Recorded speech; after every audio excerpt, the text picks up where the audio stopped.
Hello दोस्तों, क्या आप जानते हैं कि पुराने जमाने में लोग इतने अमीर कैसे होते थे, जबकि उसके पास तो आज की तरह आधुनिक तकनीक भी नहीं थे। मैं बात कर रहा हूं एक किताब बेबीलोन के सबसे अमीर आदमी की। मुझे पता है कि आज के इंटरनेट के जमाने में लोगों को टाइम नहीं मिलता कि किताब तैयार है और फाइनेंशियल बुद्धिमान बने, क्योंकि हमें स्कूल कॉलेज में सिर्फ डिग्री लेना और नौकरी करना सिखाते हैं। इसलिए आज से हम शुरू कर रहे हैं इस बुक की सीरीज, जिसमें आपको पता चलेगा कि अपना एक खाली जेब को भरने से लेकर बैग भरने तक का सफर हम इस सीरीज को चैप्टर बाय चैप्टर कवर करेंगे।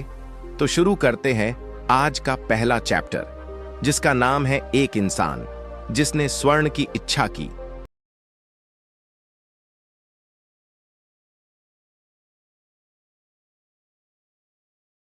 बेबीलोन का रथ निर्माता बंसीर बहुत परेशान था।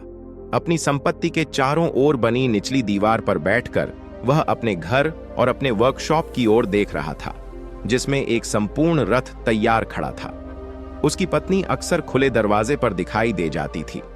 उसकी नजरों से पता चलता था कि खाने का थैला खाली था और उसे रथ का काम पूरा करना था। उसे हथौड़ा चलाना था, पॉलिश और पेंट करना था, चमड़े को पहिए के चारों ओर चढ़ाना था और इसे अमीर ग्राहक को देने के लिए तैयार करना था ताकि वे इसे ले सकें। तब भी उसका मोटा और मजबूत शरीर उस दीवार पर बैठा था। उसका धीमा दिमाग एक ऐसी समस्या से जूझ रहा था जिसका जवाब पाना मुश्किल था। यूफ्रेट्स की घाटी पर आग बरसाता सूरज उसे परेशान कर रहा था। पसीने की बूंदें उसकी भौहें पर आकर उसकी छाती के घने बालों पर टपक रही थीं। उसके घर के आगे राजा के महल को घेरने वाली ऊंची दीवारें थीं। नजदीक में बेल के मंदिर की रंगीन मीनार थी जो नीले आसमान में प्रवेश कर रही थी। ऐसी विशाल सुंदरता के सामने उसका साधारण घर था, और वैसे कई लोगों का घर था जो और भी साधारण थे।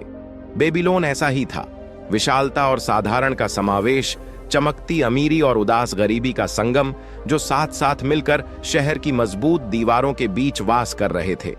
अगर उसने पीछे देखा होता तो पता चलता कि उसके पीछे अमीरों के शोर मचाते रथ जा रहे थे और आसपास व्यापारी और नंगे पैर चलते भिखारी थे। अमीर लोगों को भी राजा के काम के लिए पानी ढोते गुलामों के लिए रास्ता खाली करना पड़ता था, जो झूलते बगीचों के लिए भारी बकरी के चमड़े में पानी ले जा रहे थे। बंसीर अपनी समस्या में इतना उलझा हुआ था कि उसे व्यस्त शहर का शोर सुनाई नहीं पड़ रहा था। एक परिचित वाद्य यंत्र के तारों से आते संगीत ने उसे मानो नींद से जगाया। वह मुड़ा और उसने अपने सबसे अच्छे दोस्त संगीतज्ञ कोबी के संवेदनशील और मुस्कुराते चेहरे की ओर देखा।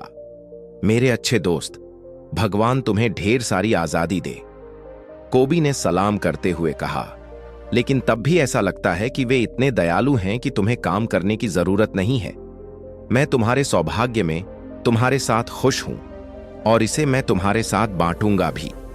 कृपया अपने बड़े बटुए से 2 साधारण सिक्के निकालो और उन्हें मुझे दे दो, जब तक रात में सज्जन पुरुष के यहां भोज समाप्त न हो जाए। तुम उन्हें खोओगे नहीं, क्योंकि वे तुम तक वापस आ जाएंगे।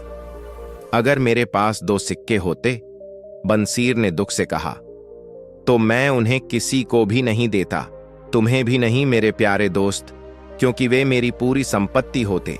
कोई भी इंसान अपनी पूरी संपत्ति किसी को नहीं देता, अपने सबसे अच्छे दोस्त को भी नहीं। क्या? कोबी ने आश्चर्य से कहा। तुम्हारे पर्स में एक सिक्का भी नहीं है, फिर भी तुम दीवार पर मूर्ति की तरह बैठे हो। तुम रथ का काम पूरा क्यों नहीं करते? अपनी भूख तुम कैसे मिटा पाओगे? ये तुम्हारे जैसा बर्ताव नहीं है दोस्त।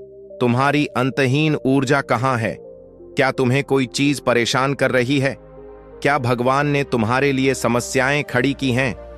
भगवान की दी हुई दिक्कत ही होनी चाहिए, बंसीर ने स्वीकार किया। यह एक सपने से शुरू हुआ, एक ऐसे बेमतलब के सपने से जिसमें मैंने सोचा कि मैं एक पैसे वाला आदमी हूं। मेरे बेल्ट से एक भारी बटुआ लटका हुआ था जिसमें सिक्के भरे हुए थे। उसमें सिक्के थे जिन्हें मैं भिखारियों को उदारी से दे रहा था। उसमें चांदी के सिक्के थे जिनसे मैंने अपनी पत्नी और अपने लिए मनचाही चीजें खरीद रहा था।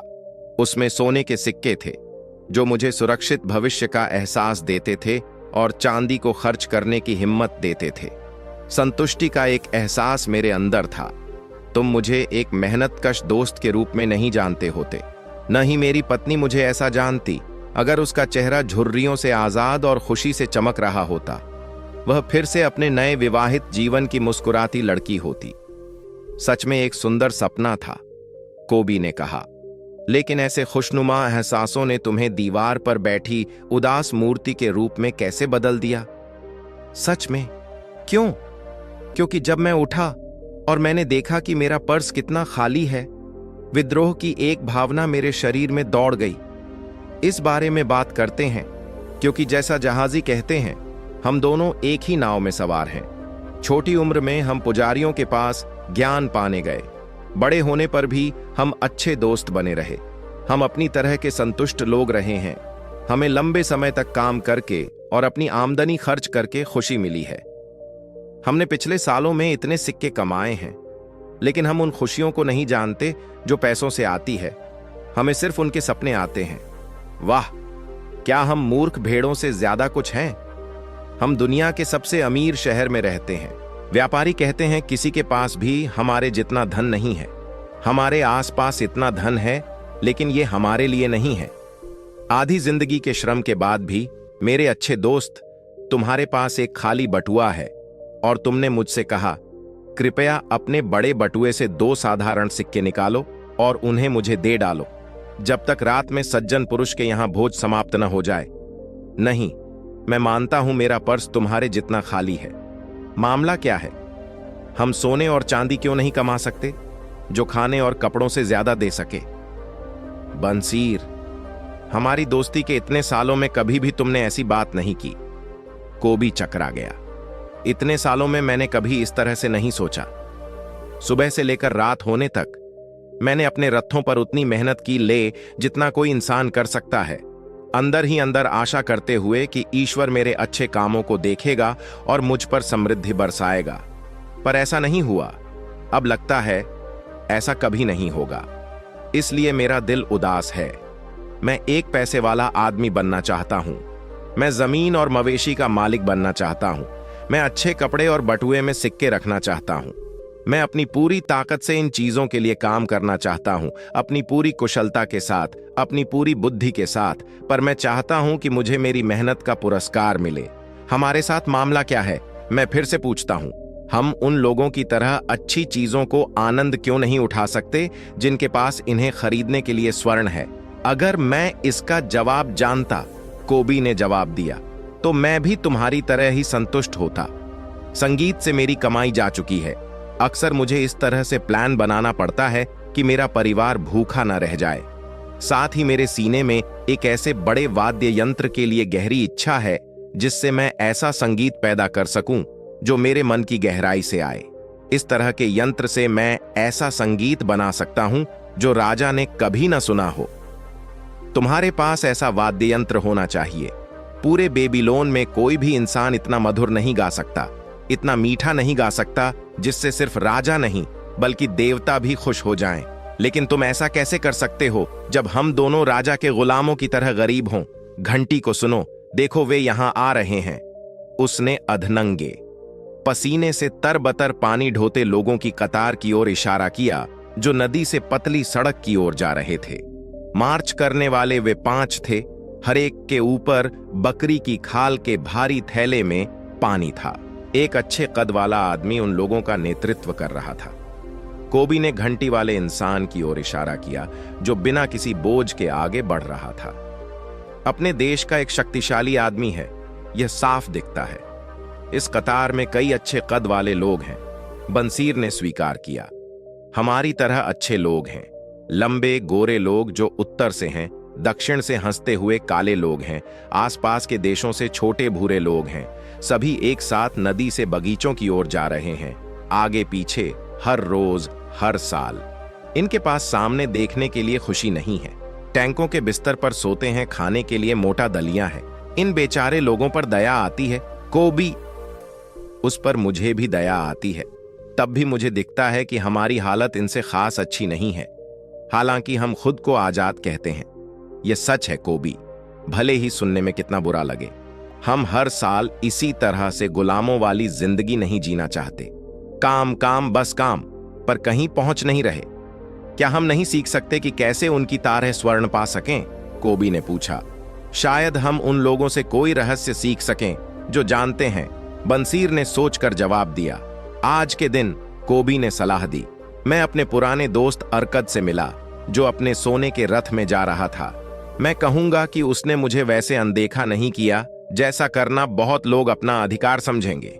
बदले में उसने अपना हाथ हिलाया ताकि सारे देखने वाले लोग उसे संगीतकार कोबी को संबोधित करते और उसकी ओर दोस्ती भरी मुस्कान देते हुए देखें।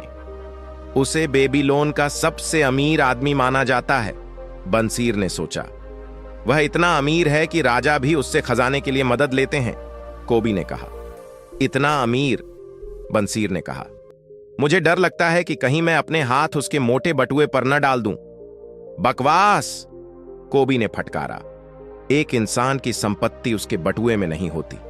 एक मोटा बटुआ तुरंत खाली हो जाता है अगर उसे भरने के लिए स्वर्ण की धारा न हो। अरकद के पास आमदनी है जो इसे लगातार भरती रहती है, भले ही वह कितना ही क्यों न खर्च करे। आमदनी, यही वह चीज है, बंसीर ने कहा। काश मेरे पास आमदनी का एक ऐसा स्रोत होता जो मेरे बटुए को भरता रहता, भले ही मैं दीवार पर बैठूं या दूर देशों की यात्रा करूं। अरकद को पता होना चाहिए कि कैसे एक आदमी अपने लिए आमदनी बना सकता है। क्या तुम्हें लगता है कि वह ये तरीका मेरे जैसे धीमे दिमाग वाले को भी समझा सकता है? मुझे लगता है उसने यह तरीका अपने बेटे नोमासिर को सिखाया, कोबी ने जवाब दिया। क्या वह नीनेवाह के पास नहीं गया जैसा यह बताया जाता है, और वह अपने पिता की सहायता के बिना शहर का सबसे अमीर आदमी बन गया? कोबी, तुम्हारी बात से मुझे एक दुर्लभ विचार आया है। बंसीर की आंखों में एक चमक आ गई। एक अच्छे दोस्त से सलाह लेने में खर्च नहीं होता, और अरकद वैसा ही अच्छा दोस्त है। माना कुछ कि हमारा बटुआ एक गिद्ध के घोंसले की तरह खाली है, लेकिन हमें इससे परेशान नहीं होना चाहिए। हम इस संपन्न जगह में बिना स्वर्ण के होने के कारण थक गए हैं। अब हमें पैसे वाला आदमी बनना है। आओ अरकद के पास चलते हैं और पूछते हैं कि हम भी अपने लिए कैसे कमा सकते हैं। बंसीर, तुमने सच्ची प्रेरणा से कहा है। तुम मेरे दिमाग में एक नई समझ लाए हो। तुमने मुझे एहसास दिलाया कि हम अब तक पैसे क्यों नहीं कमा पाए। हमने कभी इसे खोजा नहीं। तुमने बड़े धीरज से बेबीलोन में सबसे मजबूत रथ बनाए हैं। इस लक्ष्य से तुमने सबसे बेहतर कोशिश की है, इसलिए इस काम में तुम सफल हुए। मैंने एक सफल संगीतज्ञ बनने की कोशिश की और इस कारण से मैं सफल हुआ। जिन चीजों पर हमने कोशिश की, हम उनमें सफल हुए। देवता हमें ऐसा करने देते रहे। अब अंत में हम सूरज की तरह चमकीली रोशनी देखते हैं। इसने हमें सीखने की दिशा दिखाई है ताकि हम और तरक्की कर सकें। इस नई समझ के साथ हम अपनी इच्छाओं को पूरी करने के लिए अच्छे तरीके पाएंगे। अरकद के पास आज ही जाते हैं, बंसीर ने कहा। साथ ही हम बचपन के अपने दोस्तों से भी पूछते हैं जिन्होंने हमसे ज्यादा सफलता नहीं पाई है, ताकि वे भी इस ज्ञान को पा सकें। बंसीर, तुम हमेशा अपने दोस्तों के बारे में सोचते रहे हो, इसीलिए तुम्हारे इतने दोस्त हैं। जैसा कह रहे हो वैसा ही होगा। हम आज ही जाकर उन्हें साथ ले चलेंगे। तो दोस्तों, यहां बंसीर और कोबी को समझ आया कि वे गरीब इसलिए नहीं हैं क्योंकि वे मेहनत नहीं करते, बल्कि इसलिए क्योंकि उन्होंने कभी धन बनाने की कला नहीं सीखी। इसलिए हम अगले चैप्टर में देखेंगे कि अरकद बेबीलोन का सबसे अमीर आदमी कैसे बना। आप कमेंट में बताएं कि आपको यह कैसा लगा।